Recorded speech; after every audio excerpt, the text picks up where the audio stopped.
jërëjëf oustaz ci foofu lay dellu siwaat am na ñu naan oustaz dafa tàng tempérament bi bu fekkee tàngat la gu ne ci yow ni ngay waxee ak sa façon yi ngay réagir ndax bind la wala dafa loo fàggandiku la dafa am benn naqar bu nekk ci yow ñeel ñenn wala naturellement noonu nga mel. alhamdulilah rabbil alamin man nag wax dëgg yàlla léeg-léeg dañ ma koy wax dafa tàng waaye ku dund ak man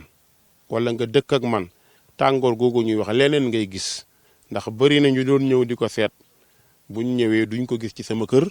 duñ ko gis ci sama njaboot duñ ko gis ci sama doxalin xëy na léeg-léeg nit moom kenn ku nekk dafa am tempérament yàlla dafa dogal dëkk bi ñuy dund boo waxee dëgg rek dañ leen naan da nga tàng ndax nag wax dëgg yàlla loo xamante ni ay nit ñu baax la ñu jàpp ni ñoom ñoo ko def te loolu ñu def tamit ñu jàpp ne loolee lu baax la yow nga jàng nga gis ni li ëpp ca la ñuy wax bokkul ak li yonente bi jàngale am ñu ko noppee boo taxawee pour wax ko tàngoor la ñu koy jëlee beneen bi man yàlla dafa def man samay pression sama wàllu wax lépp loo xamante ni dama koy wax damay gis ni gis nga man dama gëm ne daawa bi tawhid rek la amut leneen ndax yàlla yonent yi mu yónni yëpp ci tawhid la leen wooteloo yaa qawmi ibudullaha maa lakum min ilahin gayruhu yéen jaamu leen yàlla amu leen beneen yàlla budul yàlla ba ko yonent yi defee fu mu mujj ñii exilé nañ leen ñii rey nañ leen ñii dóor nañ leen ñii noonoo nañ leen ba ci yonent yàlla Ibrahim ba ci yonent yàlla Muhammad lan moo indi ndax yonent yàlla Muhammad dafa tàngoon déedéet tàngul woon waaye la mu doon wax li wuuteeg li ñee di dund loolu ñoom ci seen bopp ñoom ñoo koy jàppee tàngoor ndax dem nañ ba ne ajaala al alihata ilahan wahida inna hada la shay'un ujaab ndax dafa fekk kenn ku nekk amoon sa xërëm amoon loo gëm yonent bi ñëw ne leen quulu laa ilaha illa allah tuflihu xërëm yi yàlla yi bàyyi leen xërëm ya Quraysh amoon nag ñun dañu koo am Quraysh ay xërëm yi yett bant la ñu amoon ñun ay xërëm yi nit la ñu am xërëm yi nit yooyu nag ñay am intérêt ngay wax di dindi loola du leen mën a neex moo tax dañ lay diaboliser dañuy wax ci yow lu ñaaw dañu lay saaga dañuy wax lu bon mais comme dama préféré ni képp koo xamante ni jóg nga pour wax yàlla nee na lu ne mën na la cee dal moo tax ma teel a comprendre loolu toog noppi di def li may def lu waay wax ci ginnaaw yaa xam mais ala kulli haal man lépp lu may wax ñeme naa koo wax te duma ko nëbb dafa am benn waay ndeysaan boo xamante ni dafa am benn baat bu ñu waxoon mu woo ma wax ju ñaaw bi ñu waxee ba pare ma ne ko sëñ bi mu ne ma ne ko yow de kilifa nga te yow yaa ma nit nangam nga tudd mu ne ma ne ko dama bëgg nga def ndànk bu baax mu ne ma ne xam nga ne bu dee fit maa la ko ëppale mu ne mu tax ma ne ko man ci minbar laay taxaw wax li may wax Sénégal yëpp di ko dégg man fu nu ma invité liñ ma laaj li ma gëm laay wax mu ne te xam naa ne ñemewu loolu mu ne kon problème fit bu ci dugg man xam naa ne maa la ko ëppale mu ne ma ne ko man caaroy laa màggee yaroo caaroy fa bandi ya nekkoon fa agresseurs yi nekkoon fa gaayee ne woon fa laa juddoo yaroo fa koo fa tudd ca ña fa deewul koo fa xam na kan may Umar Sall fa laa daan xutba yu gën a tàng yi may xutba menace bu ne am naa ko fu ne invité nañ ma fu ne woo nañ ma ci police taxul ma dellu ginnaaw ndax dama gëm ni lii bu ma ci deyee ci jihaad laa nekk kon ala kulli haal xoolaatal li nga xam mu ne waa man de xam naa ni yàlla dogal na yow li nga wax doo ko ragal mais boo ko doon sàng ma ne ko lan mooy sàng wax lan mooy sàng wax mu ne sàng wax mooy nga jéem koo kii ndax ñi fi jaaroon ay kilifa lañ ma ne ko même buñ jee kilifa bu fekkee li ñu def doonu noonu man tudduma loola la jaaduwul laa tudd parate yow mi ko déggee ne nag yaa xam incha allah. incha allah kon tàngat bi ñuy wax si Oustaz Oumar Sall principe la bu fekkee tàngat la mais tàngat la boo xam ne bu ay principe la jërëjëf Oustaz tàngat boobu may indi ci benn laaj jamono passé am na xew-xew bu fi amoon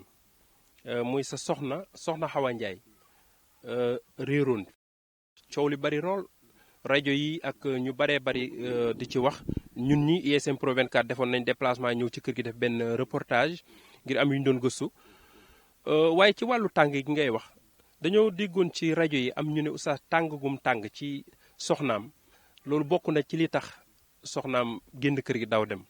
loolu bëggoon naa nga ñëwoon ñu ci tuuti ak histoire boobu loo ñu ci mën a wax tuuti ak suite bi lan la. waaw xam nga loolu sax du ma ciy bëgg di wax ndax dafa nekk loo xamante ni lu xaw a doy waar la waaye tàng googu ñuy wax moom Awa Ndiaye waxu ko papa yi Awa Ndiaye waxu ko yaayu Awa Ndiaye waxu ko sama waa kër waxuñ ko ndax maa ngi dund ak ñoom ci jàmm Awa Ndiaye yàlla def mu nekk ku ma bëgg mu nekk ku yaru ku baax yàlla na ko yàlla dëgëral may ko wér li ma lay wax ni booy daawa dañ lay xeex loolu la woon stratégie de guerre la woon contre man ñi ko def xam nañ ko xam nañ ñi xam naa ko ñoom moo tax bi affaire bi passé ndeysaan nga dégg ñu bëri naan lan moo tax moom gërëmul santul nangam nangam nangam xam nañu man xam naa parce que gis nga mbir boobu man ay soxna laa yore yor ma benn soxna ña ko def nag dañoo bëggoon a laal suma ngëm-ngëm ngir bëgg ma naqaral da ngay xool jigéenu jullit bu fegu bu ragal yàlla te Awa Ndiaye noonu la ko yàlla bindee ku yaru ku baax ñu ñëw jël soxnay jàmbur am yuñ ko jox ñaawal image am dofloo ko pour wane ni man comme damay faj dox lan moo tax lii tëma te billahi ladi laa ilaha gayruhu moom xam na ko man xam naa ko ñi ko def xam nañ ko yàlla nag moo ñuy àtte ndax xam nañ ñi xam naa ko te alhamdulilah li tax ma ne alhamdulilah am na ca kenn ca ña ko defoon koo xamante ni bind na ma bind yi téye naa ko jéggalu na ma nee naa ko jéggal naa la waaye Awa Ndiaye moom ngay waxal mu jéggal la taxoon mu def ko moom am na lu mu ci wax ba mu amee li mu ci wax ba pare ma ne ko kon yow loolu mooy sa gisin looloo taxoon nga ko xam nga lu mu ma wax nee na ma da nga sonal këru diine yi waaw da nga sonal nit ñi ñaari baat boo waxee xas mag ñi xas nangam ma ne ko waaw man bu ma waxee xas mag ñi day tax ngeen tooñ jàmbur bu ci yoonam nekkul mu naa ma ne ko mais man may concernant bi man ngeen waroon a jéemal bu fekkee li ngeen wax dëgg la ci yéen ngeen jéemal ma waaye ngeen jéemal ma mënu leen ngeen ni nañ jaar ci jabaram loolu da leen di suufeel rek loolu moom mooy li naafiq yi defoon ci yaa Aïcha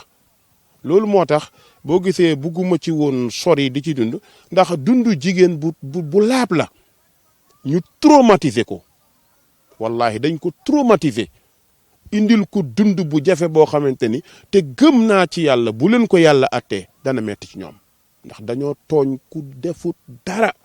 ku yoonam nekkul ci mbir yi te ba tey la ma gën a bëgg tey la ñu gën a nekk ci jàmm tey la ñu gën a nekk ci salaam sama waa kër nag boo fa duggee yow mii yaa ngi dugg ci kër gi commencé fay ñëw léegi-léegi fi ngay jullee fi ngay kiyee mais ku nekk xam na ni ku la ni Oumar Sall dafa tàng boo jege moom yow xam nga li nga koy tontu man du ma wax loo koy tontu loolu ku ko wax dafa am baat yu ñaaw yu ñuy jéem amuñu nag ay textes yu ñu ma tontoo ndax yi may wax biir na ma ni kenn mënu ma cee tontu ndax damay dugg ci fond ñoom la ñuy dund te ma dundoon ko xam ne caaxaan la ñu xam ne lii mënuñ ci dara léeg-léeg ñu dégg ay baat yoo xamante ne dama koy mu metti leen parce que dañ naan ahlu bida mais ahlu bida mooy ko dundul li yonent bi dund même nga mën nga koo bañ a dund à 100% mais am na loo ci dund ahlu zayri wa dalal am na te yi may wane nga xamante ni yooyu mbir la ñu ngi koy dund munuñ koo dindi amuñu teg fi ñu ko dindee ñu ne nañ jéem a yàq turam nañ ko jéem a indil choc jéem ko indil problème su ko defee neutraliser ko jaxase ko moo tax bi affaire boobu amee bi affaire Awa Ndiaye amee dama toog rek neutre kenn gisuma ma déplacé defuma ci dara dama toog. jaaxaloon nañu bari. waaw jaaxal nañu bëri na parce que ñenn ñi dañoo jàpp ni bugguma Awa Ndiaye tax mais man xamoon naa li tax ñi def ko ma ni tekk di seet. Awa Ndiaye sànku jiwul dañ ko yóbbuwoon. dañ ko yóbbu waaye bañ ko yóbbu ñu ko yóbbu ba pare après luñ ci am ginnaaw gi gàcce lañ ci am rus ci seen kanamu borom te bu ñu dajee yow ma xiyam bu leen yàlla àtte ci loolu dana metti ci ñoom incha allah rabbi. incha allah jërëjëf oustaz ci leeral yooyu yaakaar naa am na solo trop waaye ma bëggoon ñëw ci beneen anam léeg-léeg ma dugg ci internet bi gis ñu ne oustaz